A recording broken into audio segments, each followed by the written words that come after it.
warahmatullahi wabarakatuh. Perkenalkan, nama saya Vita Arifat Hussein dari Program Studi Pendidikan Agama Islam Fakultas Tarbiyah dan Ilmu Keguruan kelas 3 PAIG.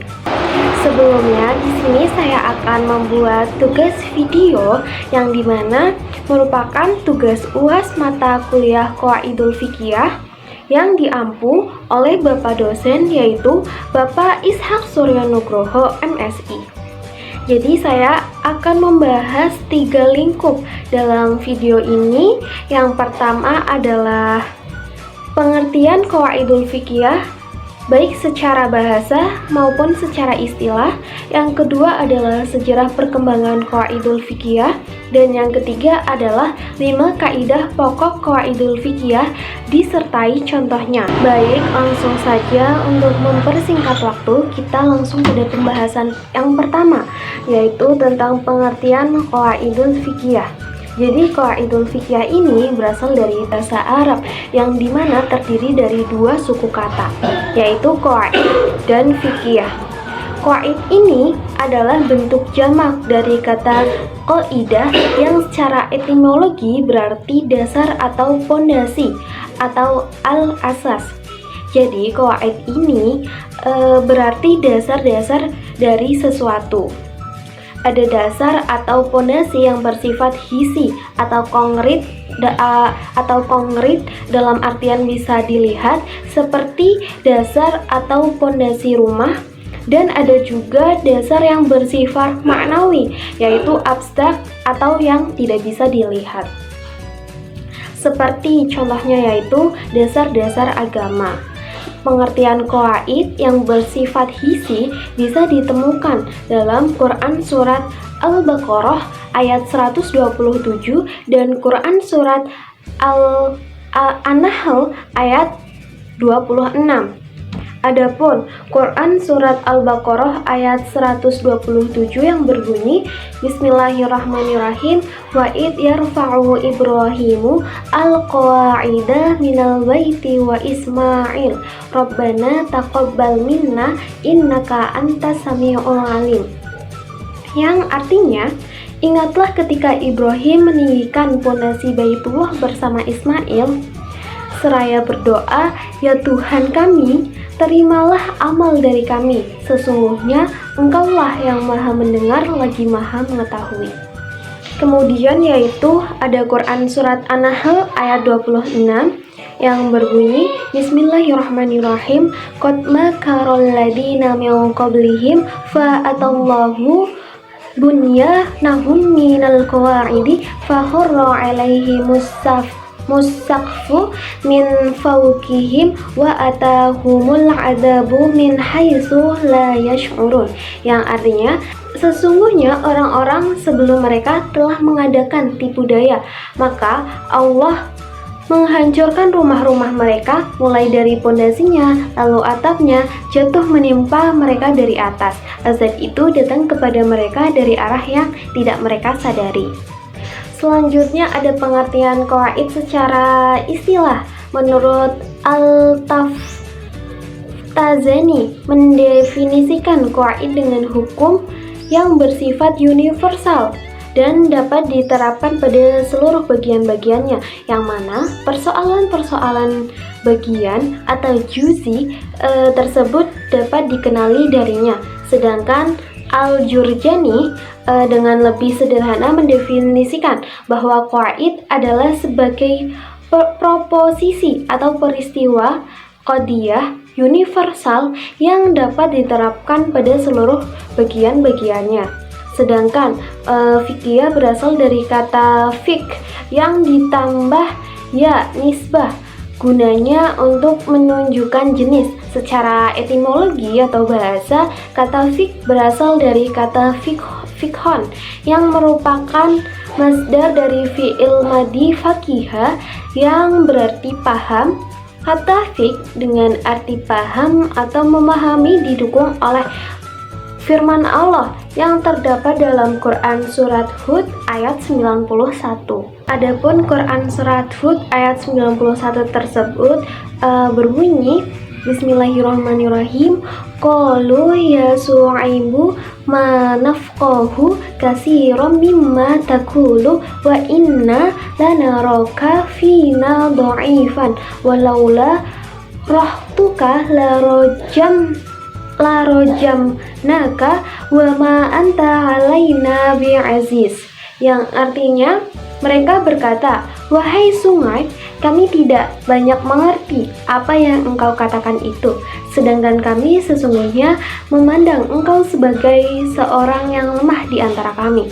Kalau tidak karena keluargamu, tentu kami telah melemparimu dengan batu, sedangkan engkau pun bukan seorang yang berpengaruh atas kami. Yaitu firman Allah dalam Quran surat Hud ayat 91. Demikian pengertian qaidul fiqhiyah. Dapat kita simpulkan bahwa qaidul fiqhiyah merupakan kaidah-kaidah yang bersifat umum meliputi sejumlah masalah fikih dan melaluinya dapat diketahui sejumlah masalah yang berada dalam cakupannya. Selanjutnya pada pembahasan yang kedua ada sejarah pertumbuhan dan perkembangan qaidul fiqhiyah. Jadi menurut Ali Ahmad Al-Nadwi, secara garis besar ada 3 periode penyusunan qaidul fiqhiyah. Qaidul fiqhiyah tidak serta-merta ada dengan sendirinya, dia berproses melalui periode tertentu. Seperti halnya teori terjadi pada mazhab fiqhiyah, maka akan dirintis atau penjelasan ini perjalanan dari tiap periode. Pada periode pertama ada periode Rasulullah. Dalam periode ini dikonklusikan bahwa ternyata benih-benih qaidul fiqhiyah telah ada sejak zaman risalah beliau Nabi Muhammad SAW. Sekalipun di era beliau, di era Rasulullah dan para sahabat tidak pernah menamakan hal tersebut adalah sebuah kaidah. Namun dari pelafazannya ditemukan oleh ulama bahwa Rasul pun mengeluarkan kaidah bahkan dari matan hadis yang beliau ucapkan. Kemudian yang kedua ada periode sahabat. Para sahabat pun dikenal mempunyai kontribusi nyata dalam pembentukan qaidul fiqhiyah. Sekalipun mereka tidak menamakannya sebagai kaidah fikih dalam berargumen. Namun, ulama dengan ijmanya sepakat mengkategorikan sejumlah riwayat para sahabat untuk menjadi landasan sumber kaidah. Selanjutnya yang ketiga adalah periode tabi'in dan tabi'un tabi'in. Beberapa ulama dalam lingkup tabi'in dan tabi'ut tabi'in juga telah mengeluarkan sejumlah qaidul fiqhiyah. Lanjut ya pada periode kedua yaitu masa perkembangan dan kodifikasi. Diyakini bahwa pada masa inilah di mana qaidul fiqhiyah mempunyai posisi tersendiri sebagai disiplin ilmu kedua setelah usul fikih. Memasuki pada abad keempat Hijriah dan setelahnya di mana semangat ijtihad telah melemah. Sementara taklid terus mewabah karena saat itu mulai banyak timbul perkara-perkara baru dalam kehidupan manusia. Namun perkembangan persoalan-persoalan baru ternyata tidak mampu terjawab oleh kitab-kitab mazhab. Ulama-ulama pun akhirnya bangkit untuk membuat kumpulan kaidah yang diharapkan dapat menjaga hukum dan fatwa ulama dari teori yang salah. Jadi memasuki pada abad ke-7 dan ke-8 Hijriah terlihat bahwa qaidul fiqhiyah mengalami peningkatan yang begitu signifikan. Bahkan banyak yang menjulukinya masa keemasan kodifikasi untuk bidang ini. Semakin deras bermunculan dari setiap mazhab yang menyusun dan mengklasifikasikan qaidul fiqhiyah menjadi bab tertentu dalam satu kitab. Yang lebih mengesankan lagi yaitu di era abad ke-9 dan 10 Hijriah mencoba mengklasifikasikan qawaid dengan mengumpulkan semua karya dari seluruh mazhab. Adapun periode yang ketiga yaitu masa penyempurnaan. Telah terkumpul dan terkodifikasi dalam kitab tersendiri untuk bidang qaid al-fiqhiyah, namun bukan berarti qaid fiqhiyah telah dinyatakan sempurna.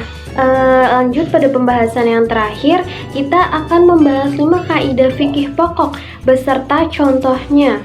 Yang pertama adalah kaidah al-umuru bimaqasidiha. Artinya setiap sesuatu tergantung pada niatnya. Kemudian ada dalil dari kaidah yang pertama, yaitu terdapat dalam Quran surat Al-Ahzab ayat 5 yang berbunyi walaisa 'alaikum junahun fima ukhtatum bih walakin ma ta'ammadat qulubukum, yang artinya tidak ada dosa atasmu terhadap apa yang kamu hilaf padanya, tetapi yang ada dosanya apa yang disengaja oleh hatimu, yaitu Quran surat Al-Ahzab ayat 5. Ada hadis Rasulullah dari Umar bin Khattab yang berbunyi innama al-a'malu binniyati walikulli imritin manawa, yang sesungguhnya amal tergantung niatnya dan setiap orang hanya mendapatkan sesuai niatnya. Adapun contoh dari kaidah yang pertama, apabila seseorang berkata, saya hibahkan barang ini untukmu selamanya, tapi saya minta uang 1 juta rupiah, meskipun katanya adalah hibah, tapi dengan permintaan uang, maka akad tersebut bukan hibah, tetapi merupakan akad jual beli. Kaidah yang kedua yaitu al-yakinu la yuzalu bisyak, yang artinya keyakinan tidak bisa dihilangkan karena adanya keraguan-raguan. Contohnya yaitu apabila terjadi perselisihan antara penjual dan pembeli ingin mengembalikan barangnya dan berkata bahwa barang tersebut seharga 15.000. Sedangkan penjual berkata harga tersebut adalah 20.000. Maka yang dianggap yakin adalah harga penjual, di mana tadi harganya adalah 20.000. Lanjut pada kaidah yang ketiga adalah al-masyaqqatu tajlibu taysir, yang artinya kesulitan dapat mendatangkan kemudahan. Contohnya yaitu seseorang yang meminjamkan barang kepunyaan orang yang dikenalinya, kemudian barang tersebut telah rusak atau hilang sehingga tidak mungkin dikembalikan kepada pemiliknya. Maka penggantiannya adalah barang yang sama mereknya, sama harganya, sama ukurannya dengan barang yang tersebut yang dimana telah dia hilangkan sebelumnya dengan harga yang sesuai di pasaran. Lanjut, ada kaidah yang keempat adalah ad-dararu yusal, kemahdaratan harus dihilangkan. Contohnya, apabila larangan menimbun barang-barang kebutuhan pokok masyarakat karena perbuatan tersebut mengakibatkan kemahdaratan bagi rakyat. Lanjut pada kaidah yang kelima atau yang terakhir adalah al-'adatu muhakkamah. Adat kebiasaan dapat dijadikan sebagai rujukan hukum. Contohnya yaitu transaksi cross pada uang, kemudian penyelesaian transaksi tersebut diadministrasikan sampai 2 hari, kemudian setelah transaksi hal tersebut dibenarkan.